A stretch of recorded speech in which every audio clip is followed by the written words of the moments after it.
You've been sending flowers, flowers to me, flowers today. Hai, assalamualaikum everyone, welcome back to my YouTube channel. Di video kali ini aku akan bagikan resep uli ketan, atau kalau orang Sunda bilang ini ulen. Caranya gampang banget, tapi maaf nih ada beberapa part yang gak kerekam, tapi aku bakal jelasin sini biar kalian gak bingung. Pertama kita siapin dulu kelapa yang diparut ini. Kenapa nggak di blender aja? Karena kalau di blender nanti jadi berair. Sementara untuk uli ketan ini kita perlu parutan kelapa yang kering. Atau kalian kalau males parut kelapanya, kalian bisa beli kelapa yang sudah diparut di pasar. Itu kalau nggak salah 1/4 itu seharga kurang lebih 5.000 ya. Jadi 1/4 kelapa aja cukup untuk 1 kilo ketan. Nah ini tuh kukusan pertama. Jadi si ketannya sebelumnya direndam dulu. Nah setelah direndam langsung dimasukin ke kukusan sambil dibibis. Kayak dibibis itu kayak semacam dikasih air gitu sedikit-sedikit sampai dia basah, dan dikukus sampai setengah matang. Setelah dikukus kemudian diangkat dulu si ketannya yang tadi sudah setengah matang itu dimasukin ke wadah sambil diberi air lagi sampai rata, dan cek rasa. Kalau misalkan garamnya kurang, dikasih garam lagi aja sambil dikasih air terus menerus sambil diaduk. Setelah itu dikukus lagi. Tuang semua ketan yang udah diberi air tadi untuk kukusan kedua ini untuk mematangkan ya. Jadi nanti kalian bisa lihat teksturnya. Kalau sekiranya terlalu keras, kalian boleh tambah air lagi. Nanti aku kasih takaran airnya untuk ukuran 1 kilo ya, tapi ini tuh bisa kurang bisa lebih karena kita nggak tahu kualitas ketannya seperti apa. Oke, dimasukin semua ke kukusan tanpa sisa. Setelah ketan masuk semua ke dalam kukusan, nanti di atasnya dituang kelapa yang sudah diparut tadi. Yang aku bikin ini kurang lebih beratnya 2 kilo ya ketannya, karena memang sengaja bikin banyak buat stok di kulkas, dan juga tahan sampai 1 bulan kalau di dalam kulkas. Jadi emang kalau misalkan mau bikin uli itu mending sekalian ya, karena lumayan ya, prosesnya lumayan lah. Jadi mending sekalian aja kalian nyetok, enak kok buat ngemil pas hujan.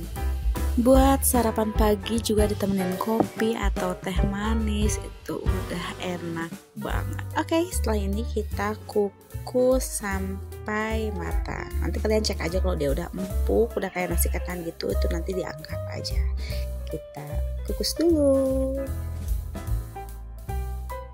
Tada, sudah matang kukusan kedua. Langsung diaduk aja sama kelapanya itu, karena tadi kan pas kukusnya kelapanya ada di atas ketan nih. Jadi pas diangkat langsung aduk aja. Ini aku pakai alas yang agak lebar itu biar nanti proses penumbukannya enak. Terus aku ada plastik bersih gitu, aku plastikin, dialasin dulu si wadahnya. Itu kalau bahasa Sunda tuh nyiru ya, aku nggak tahu kalau bahasa Indonesia kayak nampan gitu, nampan yang buat bersihin beras gitu loh kalau di kampung. Nah setelah itu langsung ditumbuk aja. Jadi kebetulan aku punya tumbukan yang kayu yang cukup berat, jadi dia bisa cepet ancurin si nasi ketannya. Tapi kalau misalnya kalian nggak punya ini, kalian bisa cari alat apa aja yang keras tapi yang amannya nggak mudah pecah. Kalian coba cari aja di rumah kalian adanya, mungkin tumbukan apalah gitu. Oke deh, ini ditumbuk aja sampai dia tercampur, sampai halus, sampai nggak berbentuk nasi lagi. Dan terus ditumbuk itu lumayan pegel banget ya, dan harus pakai tenaga juga. Dan pastikan kalian tumbuk ini sampai halusnya di posisi panas, karena kalau udah dingin dia susah banget buat jadi satu seperti itu. Oke, terus tumbuk sampai halus sampai tidak ada bentuk nasi, dan setelah itu kita bentuk. Kalau misalkan kalian nggak punya daun pisang, sebenarnya lebih enak kayak daun pisang itu lebih harum ya kalau pakai daun pisang. Tapi si daun pisangnya kayak dipanasin di atas api gitu supaya dia jadi layu. Karena kalau misalkan bentukan daun pisang itu kan keras ya. Nah ini kalian bentuk aja sesuai, tapi kalau sesuai selera kalian bentuknya kayak apa. Tapi kalau misalkan kalian nggak ada daun pisang, kalian bisa pakai plastik aja kok. Oke deh, kita lanjut bungkus aja semuanya. Ini pokoknya kuat 1 bulan di dalam kulkas ya. Jadi kalian gak usah khawatir basi. Apalagi ini dikukusnya 2 kali dan ini matang banget. Jadi kalau misalnya kalian mau ngegoreng, kalian tinggal keluarin di kulkas, potong, langsung digoreng. Ini dibungkus semuanya tuh, maksud aku daun pisang yang udah dibakar itu jadinya kayak gitu, warnanya memang jadi lebih gelap, tapi dia jadi lebih mudah dibentuk daripada daun pisang yang baru mati. Oke, kalian atur-atur aja bentuknya dan ulangi semuanya sampai ketan habis. Nah, mungkin di luar sana ada cara bikin uli ketan yang lebih mudah juga, cuman ini tuh kayak buatan mamaku dari dulu nggak pernah gagal sih ya.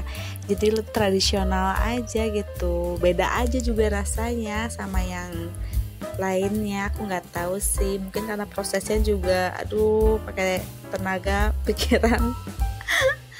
Pokoknya ini luar biasa banget deh, mama hebat banget bikin uli ketan ini kesukaan aku. Biasanya kita kalau ada acara-acara lebaran, syukuran suka bikin, tapi biasanya aku nggak pernah ikut bikin.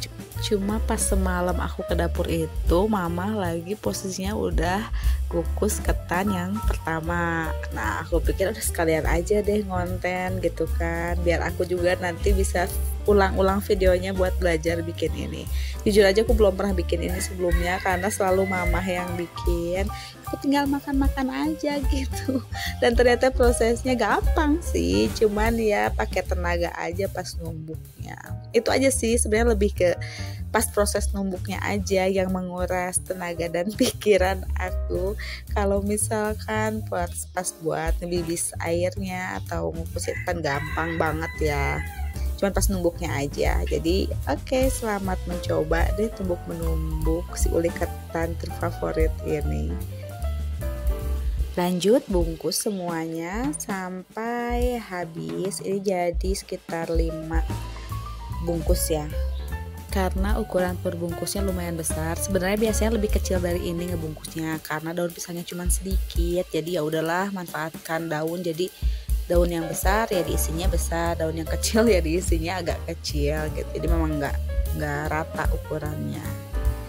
Nah cara bungkusnya juga gampang, tinggal dimasukin gitu, diputar, terus nanti ujung-ujungnya dilipat aja tuh kayak gitu, gampang. Ditekan dulu tengahnya, terus pinggir-pinggirnya kayak dibuat segitiga lalu dilipat ke dalam.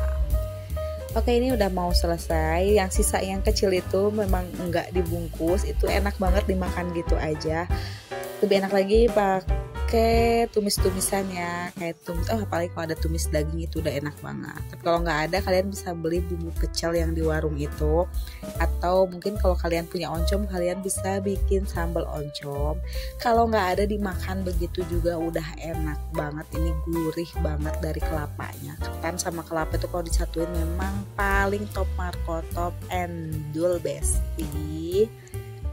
Oke, sudah selesai. Ini bungkus terakhir. Semuanya udah dibungkus sama mie. Kita hitung, ini jadi ada 5, sama tadi sisa sedikit itu nggak akan dibungkus, mau aku makan langsung aja.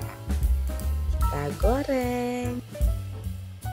Siapkan tepung terigu secukupnya, lalu dibalur ke ulinya. Kenapa dibalur? Biar nggak nempel pas digoreng, jadi lebih memudahkan aja. Ini aku pakai minyaknya sedikit aja karena lagi irit minyak juga. Lagian dia nggak perlu minyak banyak kok. Apinya jangan terlalu besar ya, nanti si tepung terigunya gosong. Oke, digoreng sampai matang. Tapi jangan terlalu kecil juga apinya ya, nanti lama matangnya karena udah matang juga kan si ulinya. Jadi ini cuma buat ngeringin bagian luarnya saja. Goreng secukupnya, sesuka kalian, dan aduk. Melihatnya aja pasti udah ngiler banget. Nah, di sini aku mau makan pakai bumbu kacang. Aku pakai merek Sinti. Ini ada di warung-warung. Kalau nggak salah tuh harganya sekitar 5 ribuan. Aku nggak tahu di warung kalian harganya berapa. Itu cuma tinggal dipotong, dikasih air panas, dan selesai.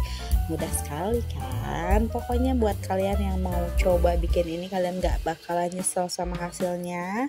Selamat mencoba. Makasih udah nonton, dan jangan lupa like, comment, dan subscribe. Thank you. Assalamualaikum.